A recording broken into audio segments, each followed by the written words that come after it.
This video is sponsored by Ubisoft. Thank you guys for inviting me to Montreal for the Siege Invitational. To check out brand new content for Rainbow Six Siege, click the link in the description.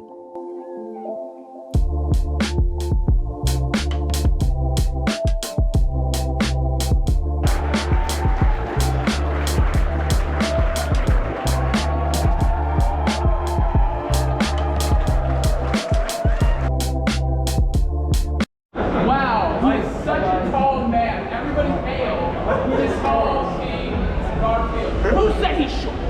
Not it. No one. Bro, how strong are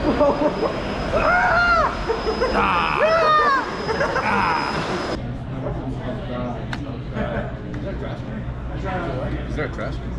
For the first time since 2018, Ubisoft flew me to Montreal. It was a culture shock then to a 21-year-old broke college student, and it's still weird to me now. Maybe one day I'll finally get used to it. A lot has happened to this game since then. A lot has happened in my life since then. None of these operators existed, the map villa did not exist, and Cafe and Chalet had yet to be reworked. Even during the grand final, Cafe looked like this. I didn't know a thing about Siege Esports either. I remember being in an Uber, and other content creators that I was with were talking about the teams that got eliminated or were still in the fight. And I heard about a couple of these orgs, loosely, but I didn't really put names to faces. I just knew that because we were in North America, the crowd there was cheering for the North American team, Evil Geniuses. And Penta was a European org, so they were like the away team. But the away team pulled a reverse sweep against Evil Geniuses, which meant they were down by 2 and had to win 3 maps in a row to win the grand final. I also remember Kix and Parker casting, and I lament never getting to talk Siege with Kix. Lots of turns and twists, and I don't know, it's been a fantastic event so far. I was immediately shocked by the mental stamina this must have taken, and I had no idea that I basically witnessed a moment in Siege history. I had no idea that this guy, Fabian, would come back to the same event as a coach 5 years later and do it all over again.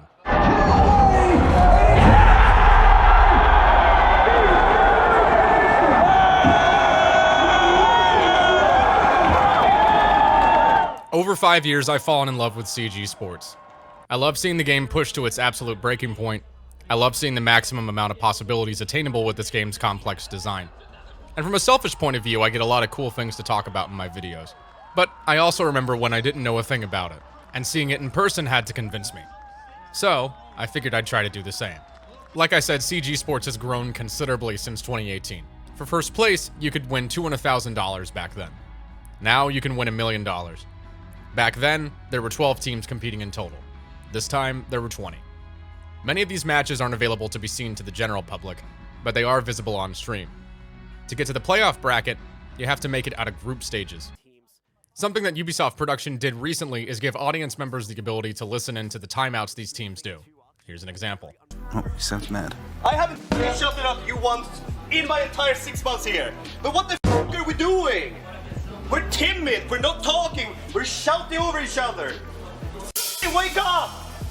Is this how we want to go out of the tournament? We've shown everyone here that we were the best team in this tournament in group stages. Do it! You guys got this! Communication and coordination! We're one by one dying everywhere! Time to wake up! Fucking get the energy! Fire in your assets! Get this done! Let's go for it. This way. Fucking energy! Show it! So yeah, there's a lot on the line in these games. Now, these matches play out over the course of several days until the venue is open to the general public for the final playoff games. I watched games at this venue every day for 3 days and took shelter from the chilly weather. It's a multi-purpose stadium, but you'll notice the venue is strikingly oval-shaped. It's a hockey rink. It's very easy to navigate, though, with entrances to the stands just about every 20 feet or so.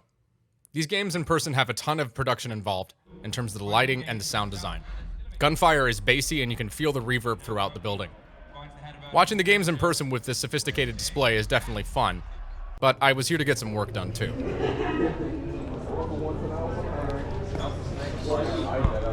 I feel like they see this and they're like, oh, he's doing something important. I'm like, nah, dude. I'm just getting B-roll. I don't care. Right, Peter? Yep. Before the venue was open for the public, I actually got to go to Ubisoft Montreal studios and play the new season early. What's always super fun about these, for me, is that it's the closest I'll ever get to playing a LAN, local area network. 10 people to play Siege close to each other is a big deal, because the connection is 1-to-1. There's no delay in terms of positioning or hit reg information transfer. An FPS game feels a lot cleaner, and your movements in-game feel like an extension of your body. When your team has a great round, you can also do the land fist bump, which is as fun as it looks. Poor defense team. Nice plays. It's hard not to be excited about what else is coming to Siege in this room. I couldn't help but want a little bit more time to test out the gadget thief, Brava, who's probably going to have an unlimited amount of interactions, especially with more characters added to the game over time. I also got a little bit of a workout in while I was away with some laser tag, wherein some Siege fundamentals weren't too difficult to translate. Spawn peek. Spawn peeker.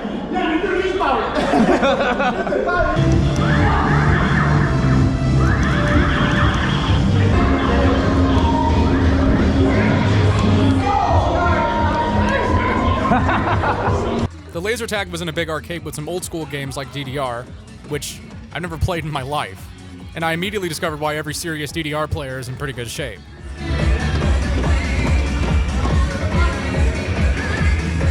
got this, Gregor. Got this.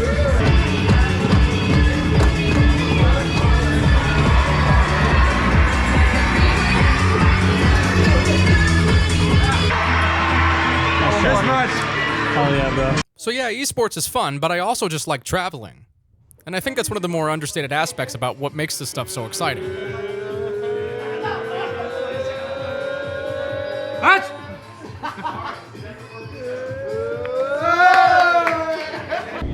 What was your favorite venue for playing at?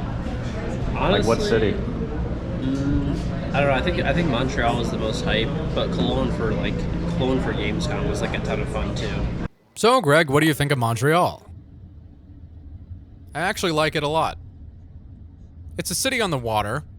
The countryside's close by, and the streets are laid out with people in mind. In some places, it's laid out like a small US town, with mom-and-pop bars, restaurants, and artisan storefronts aplenty. And then, in other places, it's laid out like a big city, with shopping districts abound. But it somehow manages to avoid feeling concrete and claustrophobic. Quaint architecture still has a place here in the form of many brick townhomes, as well as many churches that certainly add an artistic flair to the cityscape. There's definitely a lot of history in this town, of which I would never probably get to appreciate in just a week. All right, Keeney, what's your take on poutine? Mid. Mid? Roy, how about you? I haven't had it. Oh, we got to change that. How about you, Evan? I've never had it. Sorry. I've had it. You know, I think you could definitely make it good. It depends on what you put in it. You can put some flavor in it. You can put some flavor in it. That'd be good. But for now, it's like maybe a 6 out of 10. So I am also on the mid train, but I understand the appeal of simple ingredients with this dish, because I've been told, to Cross's point, that if you poutine a bunch of different stuff, it's not real poutine. It has to be cheese curds, gravy, and fries. And if it's anything else, it's not real poutine. Yeah, I mean, I didn't say that. So maybe I don't know. We don't know. I don't know. Yeah, find me on the Montreal News on Tuesday night, the evening show. And yeah, I have doomed us all. Sorry, guys. Eventually, I'd find myself in a position where I'd be able to satisfy that curiosity. I just rolled up to the bar with a backpack, and there's no backpacks allowed. So, all right, y'all. I got the quarter pounder with cheese. Let's find out. Yep, it's definitely food. It tastes like a quarter pounder.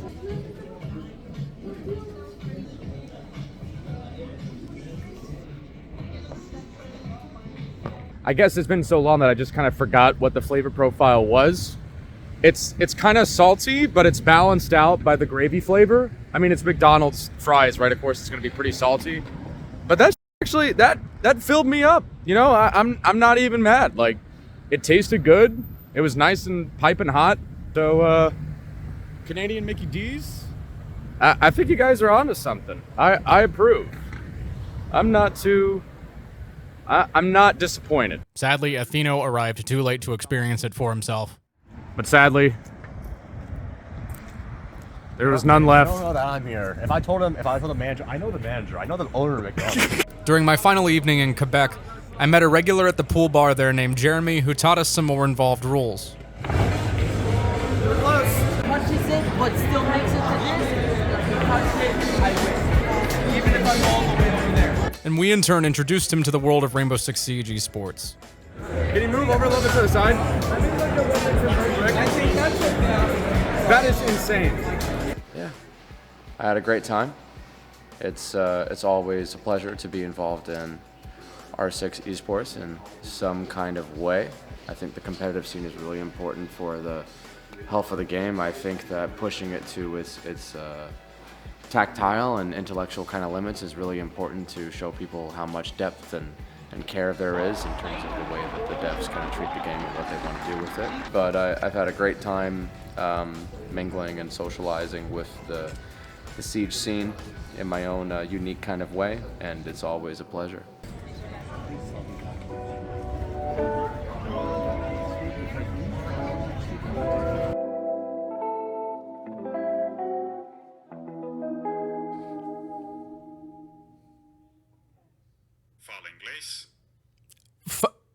Falling Glace? Words run together. She answers, I don't speak English.